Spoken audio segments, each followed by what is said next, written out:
अरे कांता, आज फिर लेट। इतनी देर क्यों हुई तुझे आने में? वो मेम साहब, मेरे पति को खाना देने जाना पड़ा फैक्ट्री में, इसीलिए देर हो गई। आगे से ऐसा नहीं होगा। चल चल ठीक है, जा जाकर बर्तन धो। किचन में बर्तनों का ढेर लगा हुआ है। जी मेम साहब। कांता किचन में जाकर बर्तन धोने लगती है। उसकी नजर वहां कचरे के डिब्बे पर पड़ती है। हे भगवान, यहाँ दिन भर कमर तोड़ मेहनत करने के बाद भी मुश्किल से खाना नसीब नहीं होता, और एक ये लोग हैं, बर्तन भर भर कर खाना कूड़े में फेंक देते हैं। कैसे लोग हैं ये? बर्तन मांजने के बाद कांता कपड़े धोती है, फिर सारे घर की साफ सफाई करके वहां से चली जाती है। ये भी कोई जिंदगी है? दिन भर कमर तोड़ मेहनत करने के बाद भी तनख्वाह के नाम पर चिल्लर मिलते हैं, वो भी इधर आए उधर गए।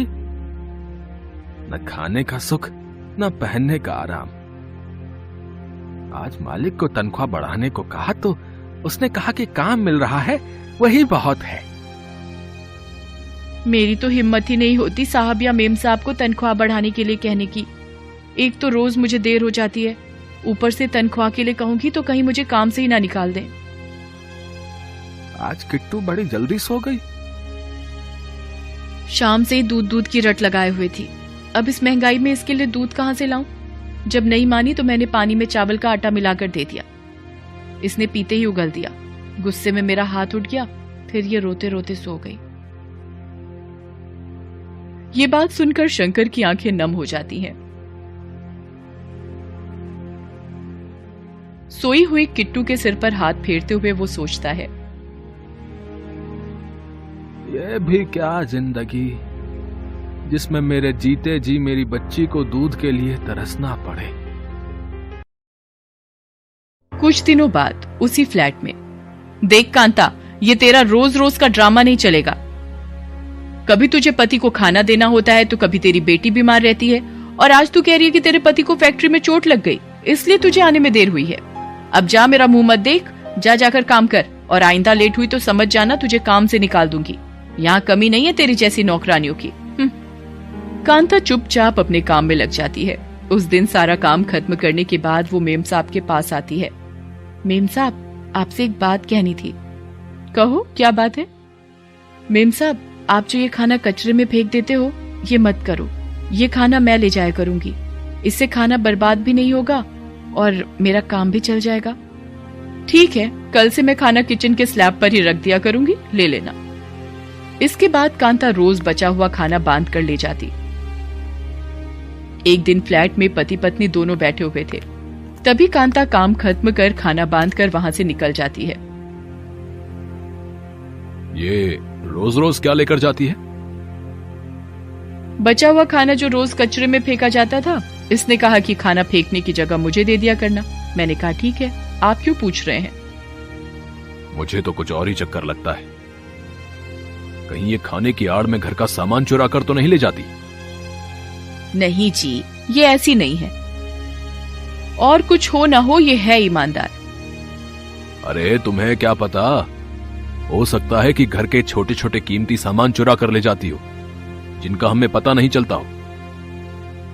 आखिर हमारे घर में कितने छोटे छोटे कीमती सामान भी तो बहुत हैं। हाँ जी, ये तो मैंने सोचा ही नहीं। अब क्या किया जाए? अगले दिन सब काम हो गया। मेम साहब, मैं चलती हूँ। दोनों पति पत्नी वहां बैठे हुए थे। उन्होंने आंखों आंखों में इशारा किया और चुपचाप कांता के पीछे चल दिए। आ गई तुम, अब जल्दी से खाना खिला दो। सुबह से मैंने और किट्टू ने कुछ नहीं खाया है। कांता खाने की पोटली खोलती है और थाली में खाना निकालकर अपने हाथ से शंकर और किट्टू को खिलाने लगती है। शंकर के हाथ में पट्टी बंधी हुई थी, वो खुद से खाना भी नहीं खा सकता था। बाहर खड़े उसके साहब और मेम साहब जब ये दृश्य देखते हैं तो उनकी आंखें भर आती हैं। दोनों कांता के घर के अंदर आते हैं।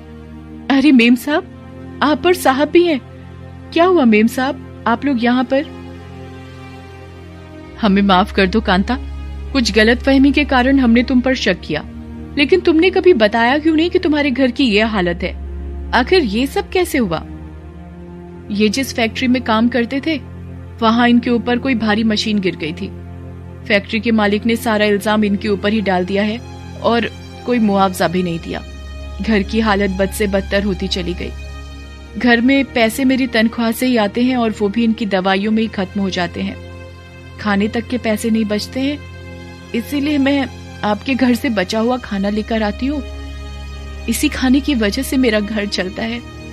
उस दिन मैंने आपको ये बात बताई थी मेम साहब, मगर आप काफी गुस्से में थी, इसलिए आपने ध्यान नहीं दिया। हमें माफ कर दो कांता, हमसे बहुत बड़ी भूल हो गई। हमने तुम्हें गलत समझा, लेकिन अब हम इस भूल को सुधारेंगे। आज से तुम्हारे पति का इलाज हम करवाएंगे और किट्टू की पढ़ाई लिखाई की जिम्मेदारी भी हमारी।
वो तो चलो ठीक है, मगर इनकी हालत तो देखो, कितने गंदे हैं ये दोनों।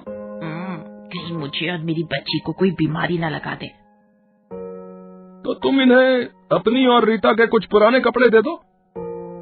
ठीक है, देख यहाँ रह तो रही है तू, मगर बिना मुझसे पूछे मेरी या मेरी बच्ची का कोई भी सामान मत छूना।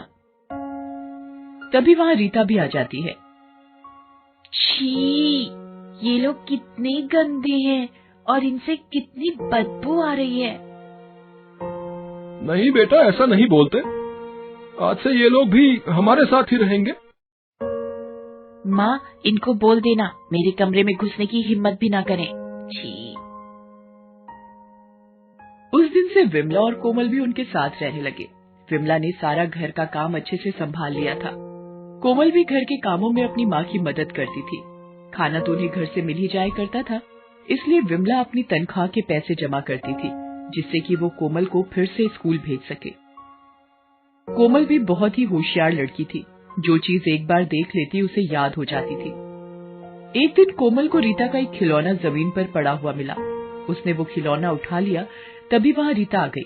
तुझे मना किया था ना किसी भी चीज को बिना पूछे छूने से। माँ ये देखो, इसने मेरा खिलौना छू दिया। माँ। मालती वहाँ आती है और शोर सुनकर विमला भी वहाँ आ जाती है। तुझसे कहा था ना बिना पूछे मेरी या मेरी बेटी का कोई भी सामान नहीं छूना। फिर तेरी बेटी ने रीता का खिलौना क्यों छुआ? माफ कर देना मालकिन, गलती हो गई। मैं अभी ये खिलौना धोकर रीता बेबी को दे देती हूँ। रहने दे ये नाटक। अब दोबारा ऐसा हुआ तो तुम दोनों माँ बेटी को बाहर निकाल दूंगी। इस घटना के कुछ दिन बीत गए। उस दिन घर में सिर्फ रीता और कोमल थे। मालती ब्यूटी पार्लर गई हुई थी और विमला सब्जी लेने बाजार गई हुई थी। कोमल घर के बरामदे में बैठी रीता की पुरानी किताबों को देख रही थी। तभी अंदर से किसी के गिरने की आवाज आई। कोमल दौड़कर अंदर जाती है। वहाँ उसे रीता बेहोश मिलती है। रीता के सर से खून भी बह रहा था। बेहोश होकर रीता सर के बल जमीन पर गिरी थी। हे भगवान, अब मैं क्या करूं? घर पर तो कोई भी नहीं है। तभी उसकी नजर घर के टेलीफोन पर पड़ती है। उसने कपूर साहब को टेलीफोन करते कई बार देखा था और वो खुद भी उसे इस्तेमाल करना सीख गई थी। पहले उसने रीता को उठाया और उसके सिर पर एक साफ कपड़ा बांध दिया, जिससे खून निकलना बंद हो गया। फिर उसने कपूर साहब की डायरी से पहले डॉक्टर को, फिर कपूर साहब को फोन कर दिया। कुछ देर बाद डॉक्टर रीता का चेकअप कर रहा था और घर के सारे लोग उसे घेर कर खड़े थे। घबराइए नहीं, रीता का ब्लड प्रेशर कम हो जाने की वजह से वो बेहोश हो गई थी। वो तो कोमल की होशियारी थी जो उसने मुझे सही समय पर फोन कर दिया। इसके सर पर कपड़ा बांध दिया, वरना ज्यादा खून बहने से इसे ब्रेन हेमरेज हो सकता था। शाबाश बेटा। कौन सी क्लास में पढ़ती हो? स्कूल नहीं जाती। क्यों? कपूर साहब, इसे भी पढ़ाइए। मेरा विश्वास है कि ये बच्ची बहुत आगे जाएगी। विमला, मुझे माफ कर दो। मैंने तुम लोगों को कितना भला बुरा कहा, लेकिन आज तुम्हारी बेटी की वजह से मेरी बच्ची बच पाई है। आज से तुम लोग भी इसी परिवार के सदस्य हो। उसके बाद से कोमल भी रीता के साथ स्कूल जाने लगी और दोनों माँ बेटी घर के सदस्य की तरह वहाँ रहने लगी। Thanks for watching.